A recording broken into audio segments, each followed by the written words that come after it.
Hello everyone, welcome to philosophy junction. My name is Deepak Kumar. आज के इस ऑनलाइन प्लेटफॉर्म सेशन में आप सभी दोस्तों का स्वागत है। आज हम लोग भारतीय दर्शन के अंतर्गत भारतीय दर्शन और पश्चिमी दर्शन में भिन्नता को पढ़ने वाले हैं। प्रत्येक देश की अपनी एक विशिष्टता होती है। प्रत्येक देश की अपनी एक धार्मिक रीति रिवाज प्रचलन होती है। भारतीय दर्शन और पश्चिमी दर्शन का नामकरण भारतीय विज्ञान और पश्चिमी विज्ञान के रूप में किया जाता है। भारतीय विज्ञान और पश्चिमी विज्ञान की नामकरण से ही दोनों दर्शनों में भिन्नता पाई जाती है। भारतीय दर्शन और पश्चिमी दर्शन में निम्नलिखित भिन्नता हैं। भारतीय दर्शन आध्यात्मिक है, जबकि पश्चिमी दर्शन सैद्धांतिक है। भारतीय दर्शन का आरंभ असंतोष से हुआ है, परंतु इसका अंत आशावाद में निहित है, जबकि पश्चिमी दर्शन का आरंभ आश्चर्य और उत्सुकता के साथ हुआ है। भारतीय दर्शन का उद्देश्य मेरे जीवन का क्या प्रयोजन है, मेरे संसार में आने का क्या प्रयोजन है, जबकि वहीं पश्चिमी दर्शन के अंतर्गत आते हैं तो मेरे संसार में आने का क्या प्रयोजन है, मैं क्यों आया, इस तरह की कोई प्रश्नों की चर्चा नहीं की गई है। भारतीय दर्शन में मोक्ष की सत्ता को माना गया है।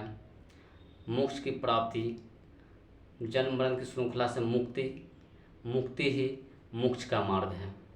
जबकि वहीं पश्चिमी दर्शन के अंतर्गत आते हैं तो पश्चिमी दर्शन को वैज्ञानिक कहा जाता है। इसमें संपूर्ण साइंथेटिकल मेथड का प्रयोग किया जाता है। भारतीय दर्शन का आधार धार्मिक है, जबकि पश्चिमी दर्शन के अंतर्गत आते हैं तो पश्चिमी दर्शन का आधार बौद्धिक है।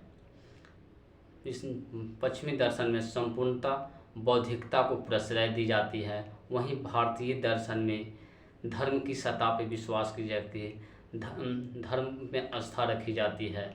धर्म शब्द की उत्पत्ति धृ धातु से हुआ है, जिसका मतलब होता है धारण करना, गिरते को सहारा देना, लाचार को सहारा देना, गरीबों की मदद करना, लाचारों की मदद करना, ये सब हमें भारतीय दर्शन सिखाती है। भारतीय दर्शन आध्यात्मिक है, जिसमें आध्यात्मिकता पर जोर दी जाती है, मानव कल्याण पर जोर दी जाती है। जबकि वहीं पश्चिमी दर्शन के अंतर्गत आते हैं तो इनमें संपूर्णतः बौद्धिक है। इसमें संपूर्ण बुद्धि की प्राधिकता दी जाती है कि बुद्धि ही संपूर्णतः सर्वे सर्वा सब कुछ बुद्धि को ही माना गया है।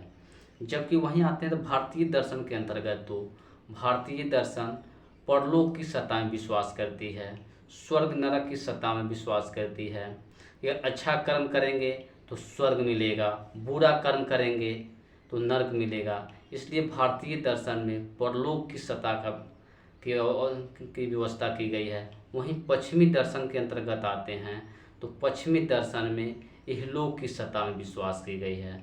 पश्चिमी दर्शन आपको पश्चिमी दर्शन के अंतर्गत भारतीय दर्शन के अंतर्गत आते हैं तो भारतीय रीति रिवाज प्रचलन की चर्चा मिलती है। जबकि वहीं पश्चिमी दर्शन के अंतर्गत जाते हैं तो पश्चिमी दर्शन की रीति रिवाज प्रचलन, धार्मिक रीति रिवाजों की चर्चा मिलती है। भारतीय दर्शन अध्यात्मवाद की ओर अग्रसर है, जबकि पश्चिमी दर्शन बौद्धिकता की तरफ अग्रसर है। भारतीय दर्शन मोक्ष को सर्वे सर्वा मानती है, जबकि वहीं यहाँ पे आते हैं पश्चिमी दर्शन की तरफ आते हैं तो इसमें बौद्धिकता और विज्ञान को सर्वे सर्वा माना गया है। Thank you watching for video.